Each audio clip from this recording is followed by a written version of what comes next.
वैज्ञानिकों ने दबाया बटन, इसरो ने रच दिया इतिहास। एक तेज धमाके के साथ चांद की तरफ लपका चंद्रयान, दिख गई मंजिल, बस कुछ ही घंटों में चांद पर होगा विक्रम लैंडर। जी हां दोस्तों, हमारा चंद्रयान 3 अब अपने मिशन के उस पड़ाव पर आ पहुंचा है जहां हर बीतते घंटे के साथ चांद से इसकी दूरी कम होती जा रही है। उल्टी गिनती यानी काउंटडाउन अब शुरू हो चुकी है, क्योंकि इसरो ने अपना आखिरी मूव लेते हुए लैंडिंग प्रोसीजर को शुरू कर दिया है। चंद्रयान का विक्रम लैंडर अपने प्रोपल्शन मॉड्यूल को गुड बाय बोल चुका है और अब पीछे मुड़कर देखने का वक्त नहीं है। अब लैंडर को सिर्फ अपनी मंजिल दिखाई दे रही है और वो है चांद का दक्षिणी ध्रुव इलाका। लेकिन आगे का सफर इतना आसान भी नहीं होने वाला जितना हम लोग सोच रहे हैं, क्योंकि अब वो घड़ी आ गई है जिसमें हमारा चंद्रयान 2 फेल हुआ था। इसी के चलते इसरो के कमांड सेंटर में बैठे वैज्ञानिकों की चिंता डबल हो गई है। तो आखिर वैज्ञानिक इस मिशन को लेकर अभी भी चिंता में क्यों है?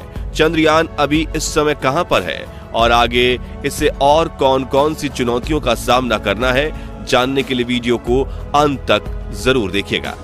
दोस्तों, 17 अगस्त के दिन चंद्रयान के विक्रम लैंडर ने प्रोपल्शन मॉड्यूल को गुड बाय करते हुए कहा कि यहां तक के सफर के लिए शुक्रिया मेरे दोस्त, और इतना कहकर वो खुद आगे बढ़ गया।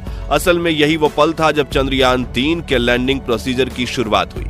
लेकिन ये सब हुआ कैसे और कैसी ये प्रोसेस रही जिससे बिना किसी नुकसान के लैंडर और प्रोपल्शन मॉड्यूल अलग हो गए? चलिए आपको जरा स्टार्टिंग से समझाते हैं। तो हुआ यूं दोस्तों, 16 अगस्त के दिन चंद्रयान ने अपने 5वें लूनर ऑर्बिट में एंटर किया, जिसका आकार 153 × 163 किलोमीटर का था। इसके बाद चंद्रयान को और कोई ऑर्बिट चेंज नहीं करना था, क्योंकि यही इसका आखिरी ऑर्बिट था और प्लान के मुताबिक इसी ऑर्बिट में घूमते हुए लैंडर और प्रोपल्शन मॉड्यूल को एक दूसरे से अलग होना था। यही वो स्टेप था जिसके साथ चंद्रयान का लैंडिंग प्रोसीजर शुरू होना था। यह इस पूरे मिशन के सबसे मुश्किल और रिस्की टास्क में से एक था, इसलिए इसे परफॉर्म करने से पहले वैज्ञानिकों की चिंता 7वें आसमान पर थी। आप खुद सोचिए कि लाखों किलोमीटर दूर चांद के ऊपर हवा में तैर रहे चंद्रयान को सिर्फ एक कमांड के जरिए 2 हिस्सों में बांटना था। हालांकि इसकी तैयारी इस मिशन के लॉन्च होने से पहले ही हो चुकी थी और चंद्रयान में एक सिस्टम डेवलप किया गया था ताकि ये काम बड़ी ही आसानी से हो जाए। लेकिन फिर भी वैज्ञानिक इस चिंता में थे कि कहीं इसमें उनसे कोई गलती ना रह गई हो।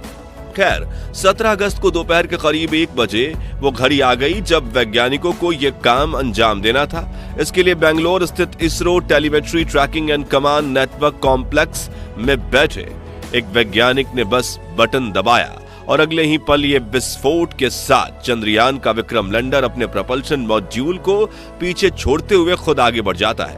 असल में दोस्तों, चंद्रयान का प्रोपल्शन मॉड्यूल और लैंडर एक दूसरे से एक बोल्ट के जरिए जुड़े हुए थे। साथ ही लैंडर को पुश देने के लिए उस बोल्ट के चारों तरफ स्प्रिंग भी लगी हुई थी।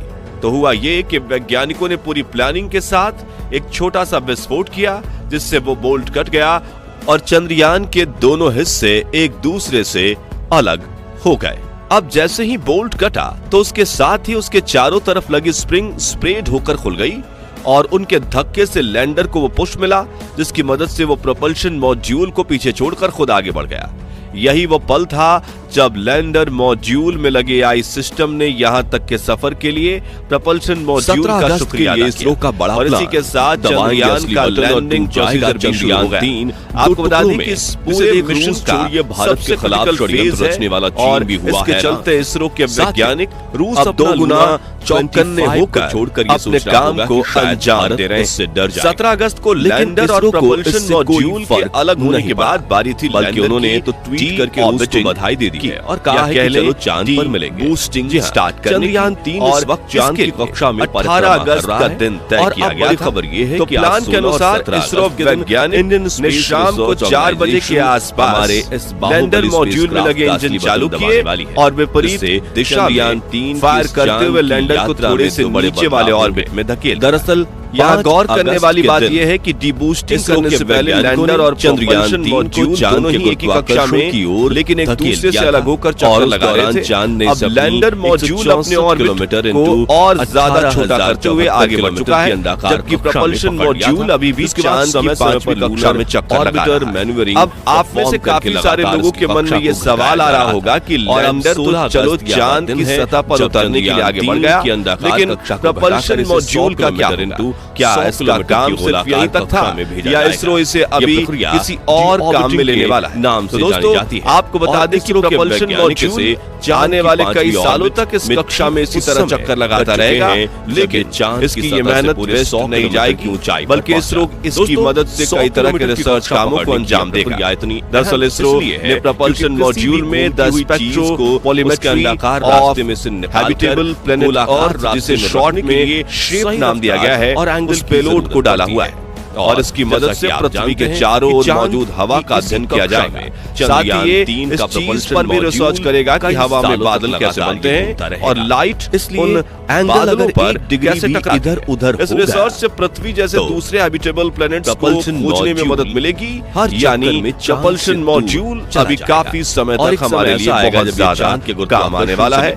इसरो की यही तो खासियत है कि ये किसी भी चीज को वेस्ट नहीं करते, और मिशन में शामिल छोटी से छोटी चीज का भी एक पर्पस सेट किया जाता है। 16 अगस्त के दिन अब वापस चंद्रयान पर आए तो इसरो ने डीबूस्टिंग स्टार्ट करके विक्रम लैंडर को नीचे उतारने की प्रक्रिया शुरू कर दी है, और इस समय 49 मिनट की सतह से ये 100 किलोमीटर से भी कम दूरी पर है। जो अब आगे इसरो इसी तरह धीरे धीरे डीबूस्टिंग करता जाएगा, और जब सतह से इसकी दूरी लगभग 400 मीटर यानी आधा किलोमीटर से भी कम रह जाएगी, तब लैंडर यानी अगर मानो धरती से कोई लैंडिंग साइट को आइडेंटिफाई करेगा और एक बार जगह मिलते ही ये दोस्तों उसकी तरफ बढ़ मुश्किल है। असल में दोस्तों इस समय हमारा Chandrayaan Vikram lander lunar surface की तरफ उसकी ग्रेविटी की मदद से नीचे गिर रहा है, और इसके बूस्टर्स विपरीत दिशा में फायर करके इसके नीचे गिरने की गति को धीमा कर रहे हैं।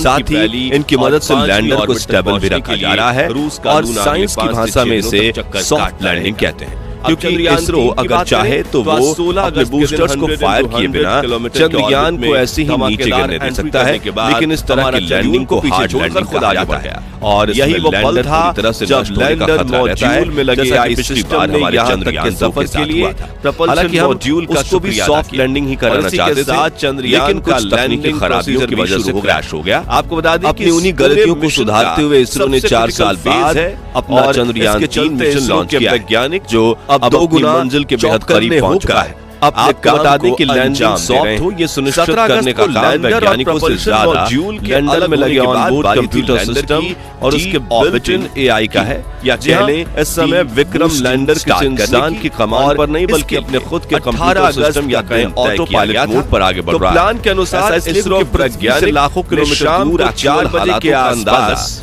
चंद्रयान मॉड्यूल में लगे इंजन चालू किए और विपरीत और दिशा वैज्ञानिक फायर करते हुए लैंडर को थोड़े से नीचे वाले ऑर्बिट में देर में पृथ्वी से भेजी गई कमांड करने वाली बात यह है कि डीबूस्टिंग करने से पहले लैंडर और प्रोपल्शन मॉड्यूल दोनों ही एक ही कक्षा में लेकिन एक दूसरे से अलग होकर चक्कर लगा रहे थे। पड़ाव में लैंडिंग का सारा मॉड्यूल अपने ऑर्बिट है को लैंडर किसी इंसान की कमांड पर एआई के तुरंत एक्शन कंप्यूटर सिस्टम या कहें ऑटो पायलट मोड पर आगे बढ़ रहा है। ये एआई इतना स्मार्ट है कि लाखों किलोमीटर वैसा हालातों का लैंडर में चंद्रयान जो खुद एस्ट्रोनॉट है वो वैज्ञानिक नहीं उसको कंट्रोल कर रहा है। और मान लो वैज्ञानिक से ज्यादा की बात यह है कि वैज्ञानिकों ने ये सब कुछ ये सारी देर में पृथ्वी से भेजी गई कमांड चांद तक पहुंची। तो अब में तो लैंडर बताइए कि चंद्रयान के चांद पर लैंड करने को लेकर ज्यादा गर्व की बात यह है कि वैज्ञानिकों ने ये सब जवाब कमेंट करके जरूर दीजिएगा।